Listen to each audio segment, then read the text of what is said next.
Avez-vous parfois l'impression que la vie est injuste avec vous? Vous donnez beaucoup, vous faites de votre mieux, et vous êtes quand même critiqué, quand même jugé, voire même mise de côté. Et une blessure en vous s'éveille, vous met mal à l'aise. Et si derrière cette sensation profonde se cachait la blessure d'injustice? Aujourd'hui, nous allons la reconnaître lorsqu'elle s'éveille dans notre quotidien.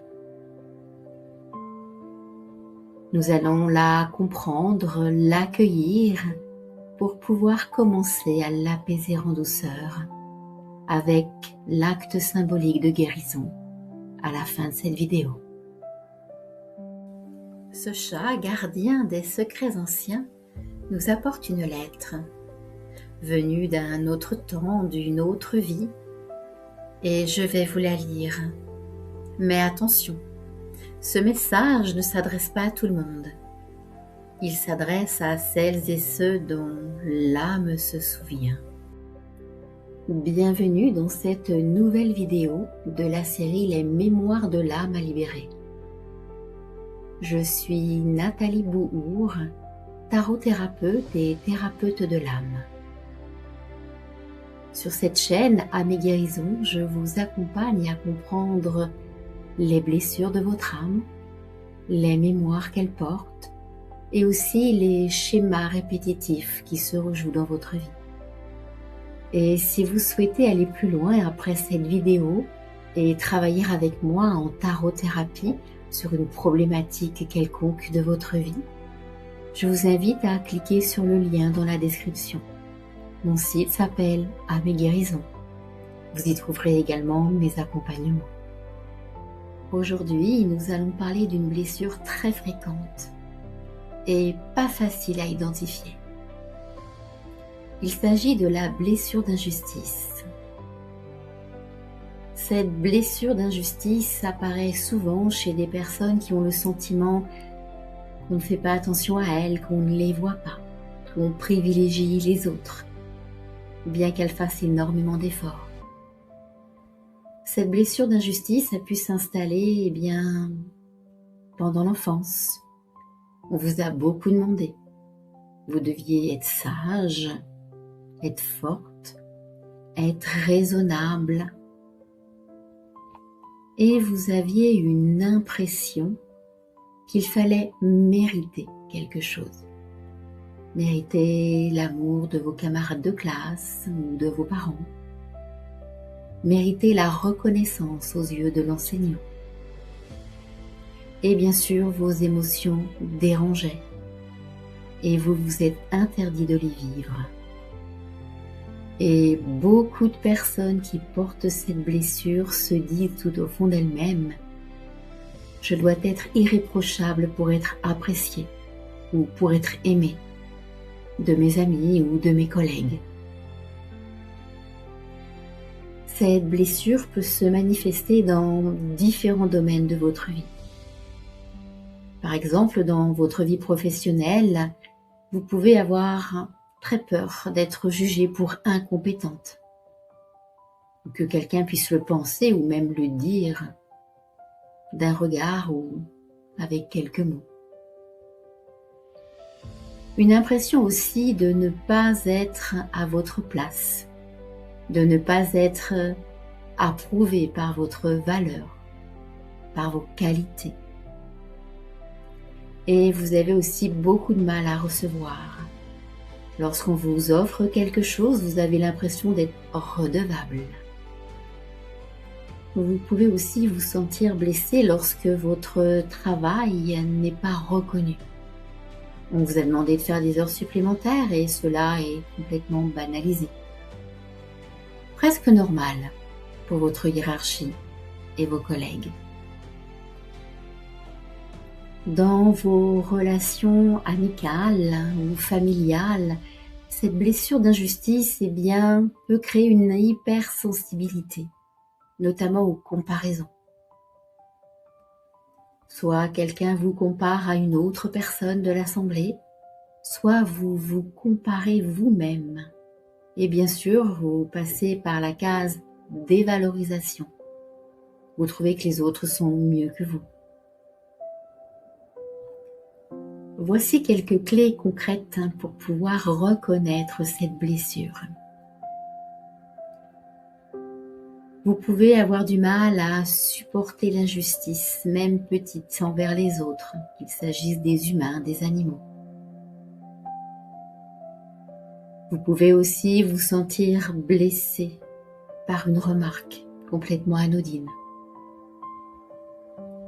Vous avez toujours peur de faire mal pour supporter des reproches. Vous aimez beaucoup vous flageller en vous comparant avec les autres.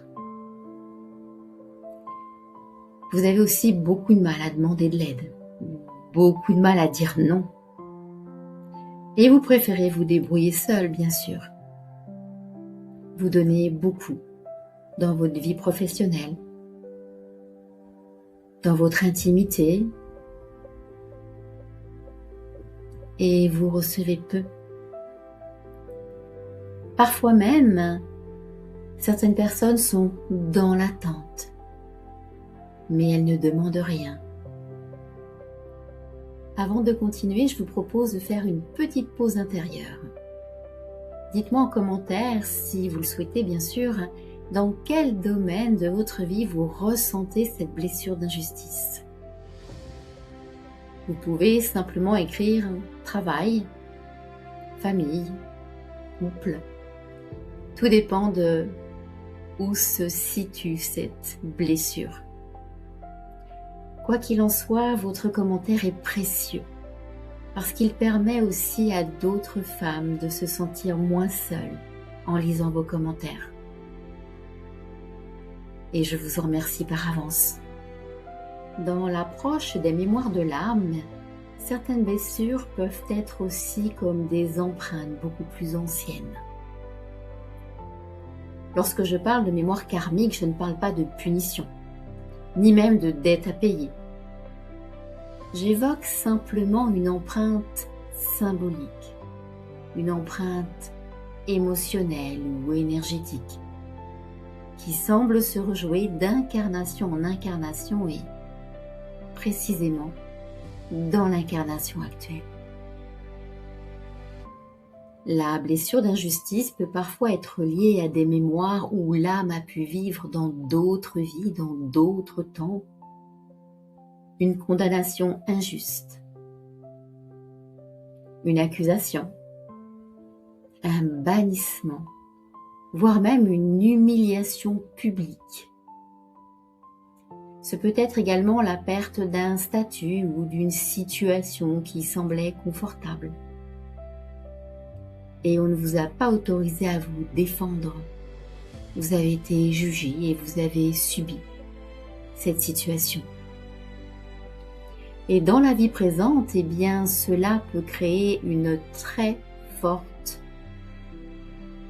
réaction face à l'injustice. Vous pouvez avoir peur de vous exposer, peur de parler en public, peur de ne pas être légitime, peur d'être jugé ou qu'on puisse déformer vos intentions ou vos propos. Et bien souvent, cela correspond au profil de nombreuses femmes qui sont sensibles, intuitives, mais qui ont du mal à se faire confiance. Des accompagnantes sur le chemin spirituel qui doutent d'elles-mêmes dans leur vie.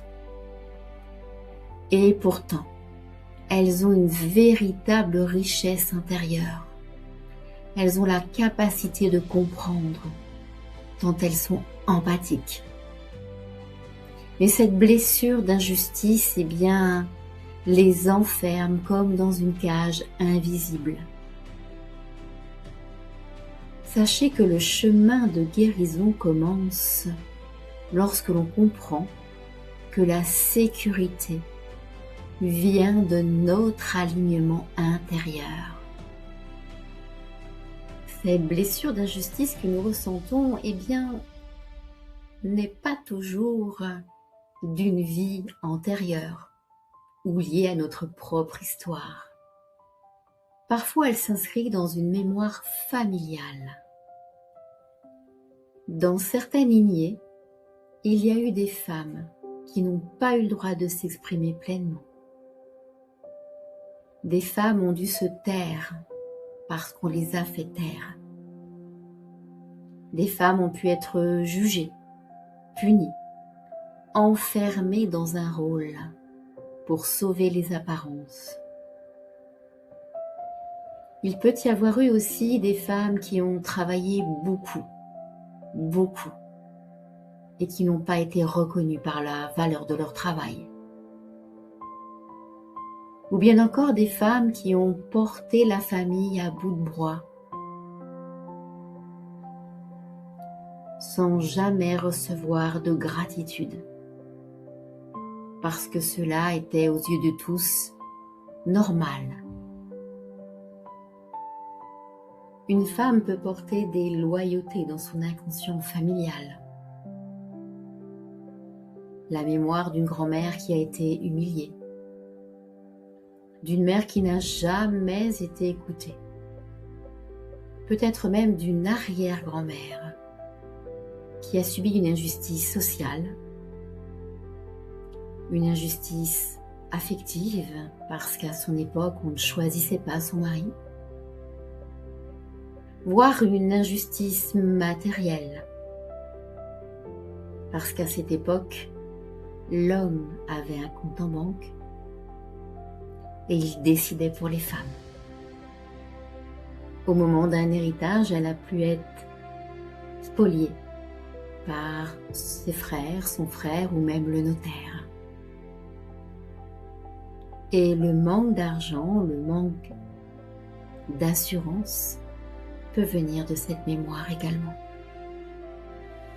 Et même si l'histoire n'est pas connue ou reconnue clairement par les membres de la lignée, par le clan, sachez que votre corps, vos émotions et votre âme se lient et s'associent pour pouvoir vous faire ressentir cette mémoire de l'âme à libérer. Parce qu'il y a une empreinte, une trace dans la lignée. Ce qui peut résonner aussi dans votre vie actuelle par des comportements que vous pouvez adopter, notamment avoir peur de dépendre de quelqu'un ou de décevoir quelqu'un. L'impression que quoi qu'il arrive autour de vous, au niveau de vos proches ou des collègues que vous appréciez, eh bien, vous vous sentez responsable parce que vous vous jugez comme quoi vous auriez dû prévoir ce qui allait arriver.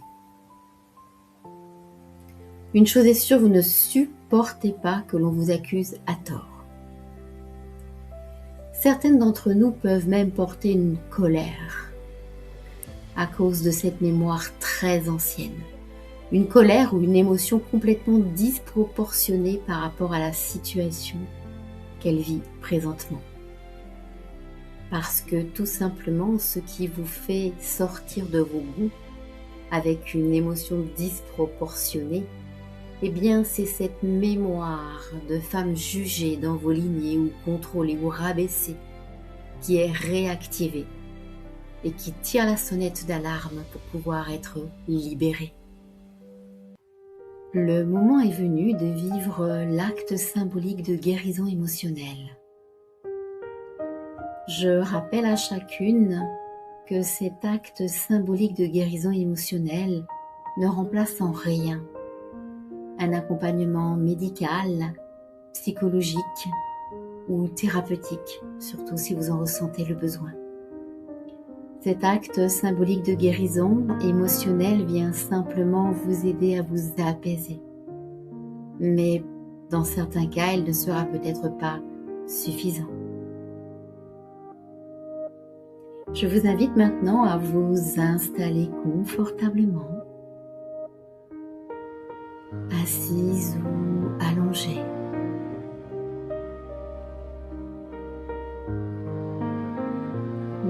pouvez fermer les yeux si vous le souhaitez.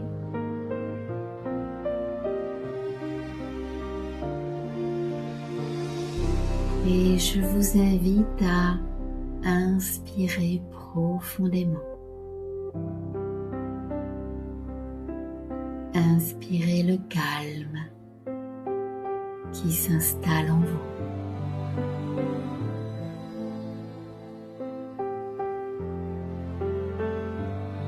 Et d'expirer toutes vos tensions et vos appréhensions.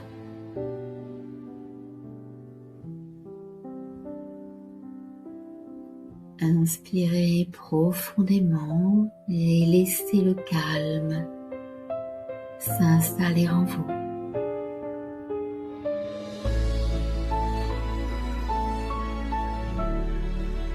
Puis expirez doucement et laissez votre corps se détendre sur le support sur lequel il repose.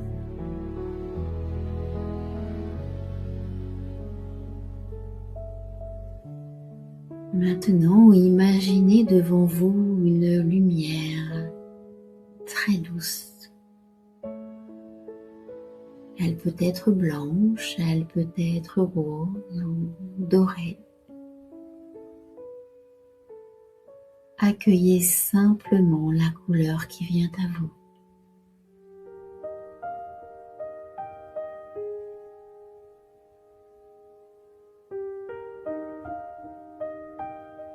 Cette lumière vient vous envelopper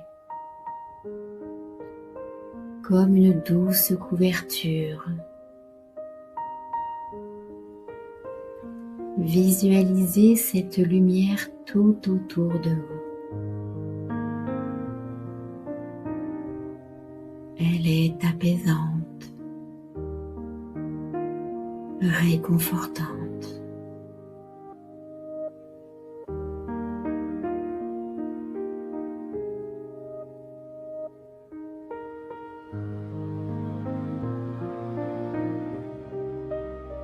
Puis devant vous, une silhouette apparaît.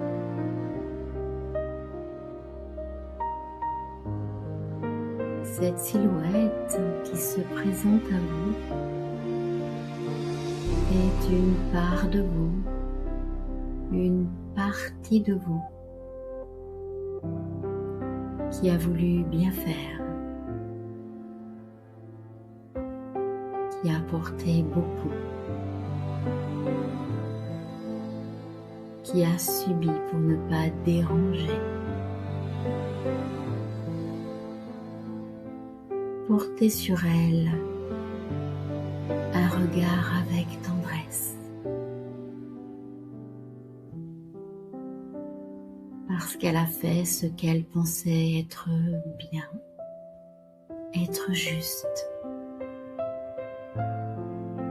et surtout parce qu'elle a fait de son mieux. Elle a donné le meilleur d'elle-même.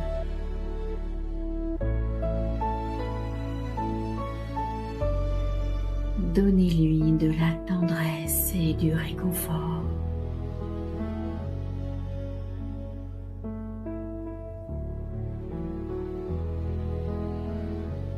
Vous pouvez lui parler, lui dire « Je te vois ».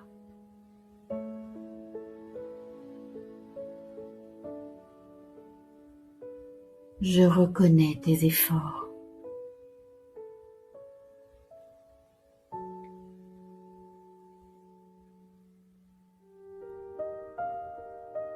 Tu n'as plus besoin de porter toute seule ou de rester dans ton coin.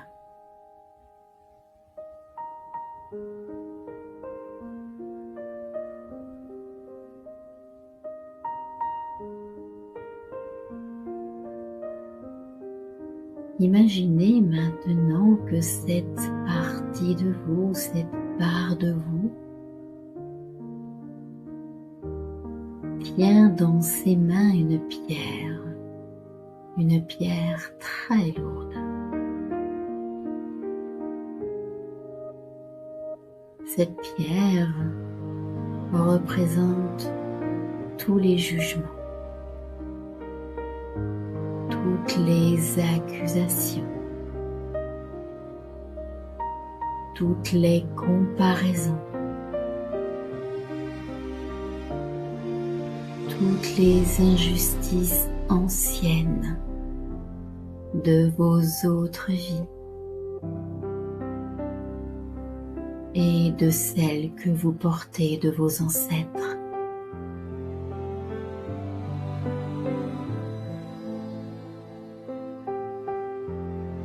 Il n'est pas utile de savoir exactement,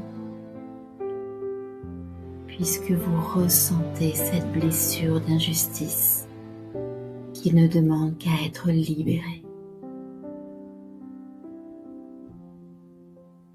Regardez cette pierre.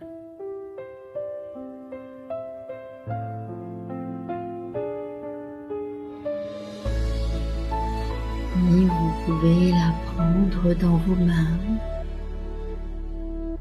et la déposer doucement sur le sol.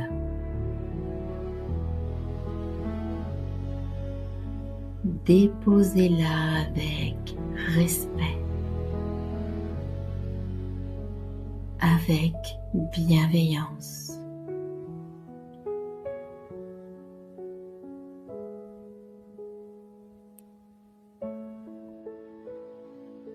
Imaginez maintenant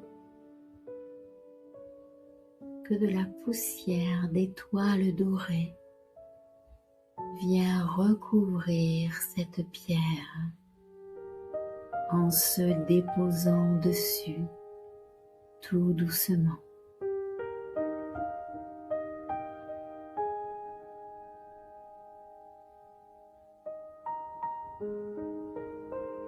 Ces paillettes dorées ne l'effacent pas, elles la transforment doucement. Elles transcendent les émotions bloquantes en émotions épanouissantes.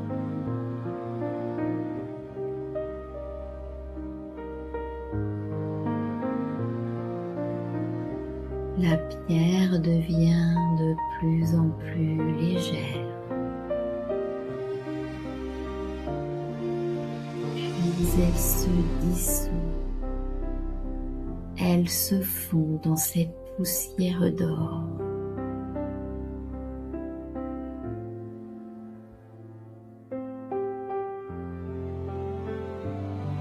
Et cette poussière d'or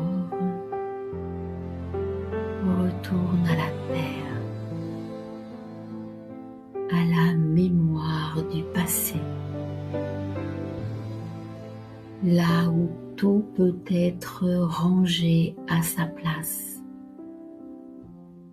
où tout peut être rendu à qui cela appartient.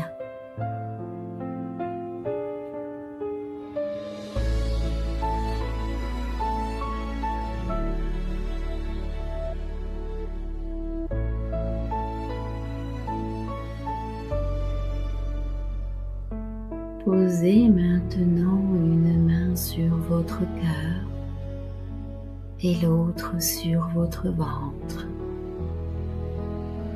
si cela est confortable pour vous.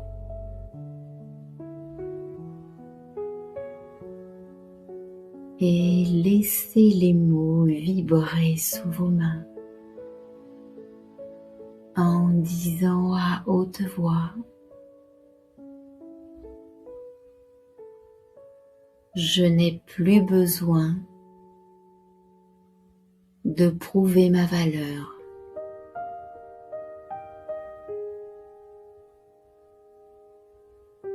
J'ai le droit d'être imparfaite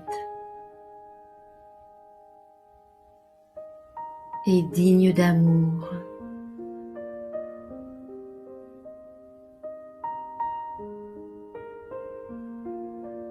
À partir d'aujourd'hui, je choisis de prendre ma place.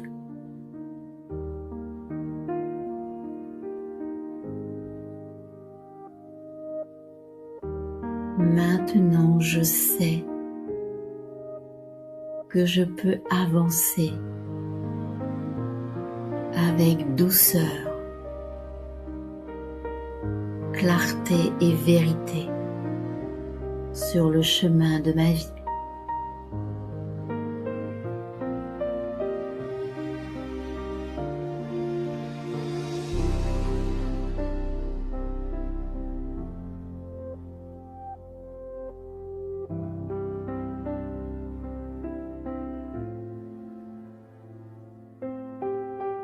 Puis, lorsque vous êtes prête, inspirez profondément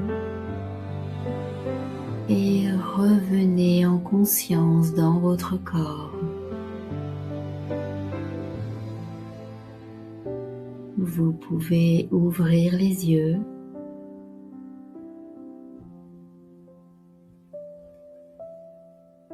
Frottez votre corps avec vos mains pour l'habiter pleinement. Aujourd'hui, nous avons appris à reconnaître et à accueillir la blessure d'injustice qui sommeille en nous et qui parfois se réveille.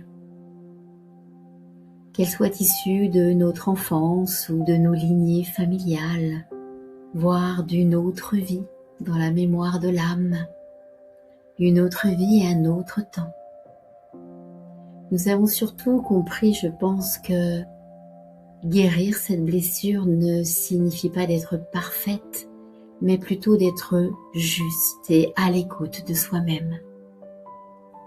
Si cette vidéo a résonné en vous, je vous invite à vous abonner à la chaîne Âme et Guérison pour activer la cloche et avoir les notifications pour les prochaines vidéos. Généralement, je poste une nouvelle vidéo chaque jeudi soir. D'ailleurs, si une phrase vous a ému dans cette vidéo aujourd'hui, je vous propose de la partager en commentaire. Ce peut être un élément du soin ou une prise de conscience, juste un simple mot.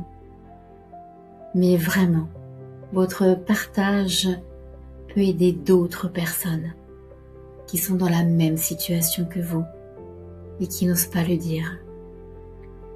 Votre commentaire peut les aider à guérir émotionnellement. En attendant, je vous invite à prendre soin de vous et de ceux que vous aimez. Et je vous dis à jeudi prochain.